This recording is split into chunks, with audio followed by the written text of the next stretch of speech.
At the beginning of the film we will be taken to a small town in America, where we have been told that in recent years there have been many people in this city who are drug addicts, of course because of due to the rise of dealers around.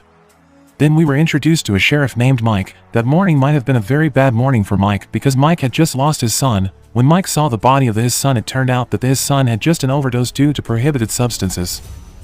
The scene moves to a man named Shelby John, when John is buying some drinks for his girlfriend at home. Arriving at his house, he was immediately welcomed by his girlfriend, Ruby. Here we are explained that John and Ruby are addicts. As usual at night they are flew together.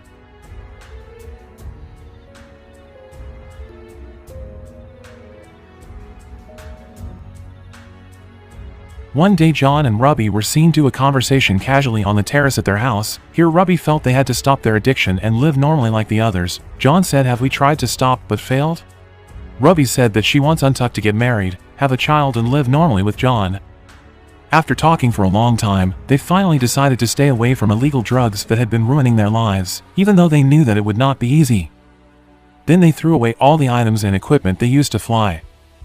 In the following days it was seen that they were still able to endure withdrawal, but after long enough they felt the effects of withdrawal, which were very painful, starting from vomiting, convulsions, anxiety, depression and a feeling of wanting suicides. Every day they continued to feel pain, but their determination looks so really wants to quit their addiction. At any time when Ruby, who already feel cannot take it anymore, she plans to go back to buy illegal drugs again, but she was stopped by John. John felt that they could definitely get through all this.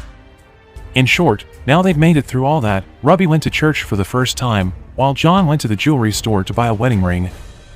After buying the ring, John accidentally met a man named Elvis. It was known that Elvis had been the one who had been selling illegal drugs to John and Ruby. Here Elvis asked if John was buying goods to someone else. John said that he and Ruby had stopped and he asked Elvis to stay away from them. In the other side, we will be introduced to the gangsters who have been controlling drug trafficking in this city. The leader of the gang is Coyote, and this is him. At that time Coyote killed one of his men because he was caught stealing his illegal drug.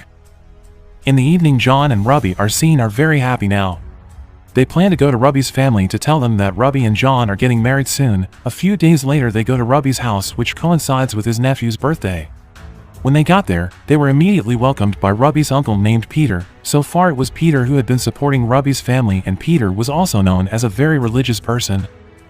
After the birthday finish, Ruby's family gathered for lunch together. Here Ruby said that her and John would get married soon. Ruby's mother was disappointed because John should have asked her permission first. John immediately apologized to Ruby's mother and he promised would be a good husband for Ruby. In the end, her mother blessed John to marry Ruby. Peter also looked very happy because he was sure that John was a good person. In the days leading up to John's wedding and inviting Ruby to have fun first. On one occasion Ruby said that he really wanted to be baptized before getting married. John, who heard that, immediately said yes to Ruby's wishes. The next day it was seen that John was going home, and meanwhile Ruby would follow because she was still at home with her mother. Arriving at John's house, he was shocked because Elvis was already there. Elvis said that he had something new and surely John and Ruby would like it. John was annoyed and threatened Elvis and said that he would beat him if he dared to offer that illegal stuff again to John and Ruby. After Elvis left John's house and he has accidentally ran into Ruby's car, Ruby immediately asked what is Elvis' business to meet John. Elvis lied by saying that John had ordered new stuff for him. Hearing this, Ruby felt lied by John because he thought that John was secretly still a drug user. Here Elvis gave free and new illegal stuff to Ruby because all this time Ruby was the best consummate. Ruby, who was still disappointed in John, accepted the stuff without any doubt. When she arrived at John's house, John asked why Ruby was acting strange even though tomorrow was Ruby's christening day. Here Ruby seemed to be still covering up all his problems and said everything were fine. The next day when John approached Ruby on the terrace of the house, he was so shocked that Ruby had passed away because of an overdose. John was so very sad and depressed considering that the day after tomorrow is their wedding day. After that, John still took Ruby to do the baptism considering that was Ruby's last wishes. Here the pastor suggested that John also be baptized, but John said that if he did not want to be baptized now because he had some sins that he must do. Then John went home to get a gun because John was planning revenge on Elvis. Because John did not have a weapon, nothing in the end, he only brought a nail gun. Here it is revealed that John is a former special forces. Shortly after John left, Sheriff Mike and his men suddenly came. Apparently the sheriff had heard of the death of John's girlfriend and he knew that John would surely be brutal in his own way. Unfortunately at that time the sheriff could not find John because John had already left his house. In the evening, John went to Elvis's house. When Elvis was about to open the door, suddenly, after Elvis was cornered, John told his wife and Elvis's chili to leave the house immediately. Here John asked, why is Elvis still giving that illegal stuff to Robbie? Elvis replied that he had a sales target where in a month he had to sell 1 kilogram of illegal stuff. Because this month there were no buyers, so he was forced to seduce Robbie so that Robbie would become an addict again. Then John asked, where did Elvis get these stuff? At first Elvis did not want to tell, but because John continued to torture him. In the end, Elvis admitted that he got the illegal drugs from a dealer named Darius. After Elvis said Darius's name and the place of living by Darius, John without hesitation immediately killed him. Then John stole some of Elvis's guns and rushed away. Not long after that, the sheriff came to Elvis's house after Elvis's wife called the police. Here the sheriff and several of his men managed to find several kilos of illegal drugs and ready to distribute by Elvis. Behind that, John went to a hotel because from the information that Elvis had provided that Darius was living there. When he was inside, John immediately went in and hit Darius' right-hand man.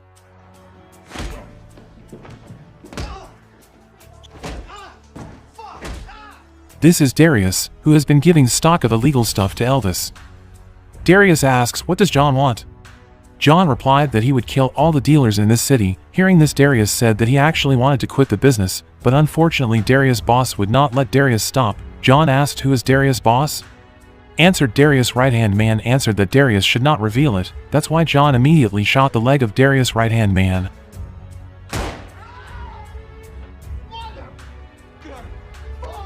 Until in the end Darius said that his boss was named Coyote, who now lived in a remote village with his gangsters. Darius also said that John should kill Coyote immediately before Coyote killed John and himself. Here John did not kill Darius and chose to leave. After that, you can see the sheriff and his men going to the hotel after they received news about the mess that John had made. When they got there, the sheriff tried to interrogate Darius' right-hand man in the ambulance. The sheriff asked, where is the man who shot him in the leg? Because the right-hand man didn't answer, the sheriff immediately tortured him a bit. In the end, the right-hand man said that John was heading to Coyote headquarters, which was in a remote village. Shortly in the end, John arrived at Coyote headquarters. Before carrying out the attack, John monitored them first. Here is Coyote, who was seen killing one of his men who was considered a traitor. Meanwhile, under the headquarters there is a car seen about to send drugs. Until it was seen that John managed to stop the car in the middle of the road. Without hesitation, John killed the driver. Then John put some grenades and the car exploded.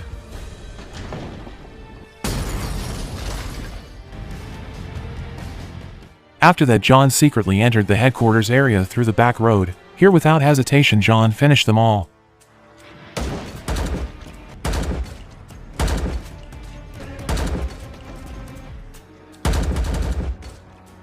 One by one the gangster members of Coyote's men killed by John, until in the end John managed to corner Coyote, but when he was about to shoot, it turned out that John had run out of bullets. Then a fight broke out between them until Coyote chose to run away into the forest. Here John did not stay silent, he took the weapon that was lying there and then went after Coyote. Shortly the sheriff came with one of his men, while John and Coyote were still chasing each other in the forest. After an hour there, Coyote tried to contact the big boss who had been working with Coyote all this time. But suddenly John snatched Coyote's phone and he was very surprised because the mastermind of all drug trafficking in this city was someone he knew. When John was about to kill Coyote, suddenly the sheriff came holding a gun. The sheriff begged John to stop all this brutality and, "For the Coyote, let me handle it." When John was starting to melt down, suddenly came one of Coyote's men who immediately shot the sheriff's men. Luckily John could kill him, and for Coyote the sheriff had to shoot for trying to resist. Then John and the sheriff took the sheriff's men out of the forest. After leaving the forest, John accidentally met a resident who happened to be passing by. John also asked the resident to take the sheriff's men to the hospital. Here the sheriff will bring his men while John will come to the mastermind from all drugs in this city. Shortly, finally met the mastermind behind all of this, who turned out to be Peter, who was none other than John's uncle. John couldn't stop thinking that Peter, who he thought was a religious person, was actually the biggest dealer. Another to support Robbie's family members, who were none other than John's girlfriend's family members. On one occasion Peter secretly took a gun then shot John and a fight broke out between them.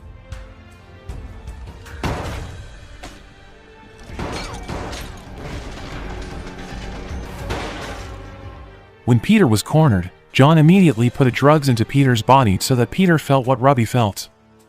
After Peter dies, John goes to the Reverend because now John wants to be baptized in the same river as Robbie. Then the movie ends.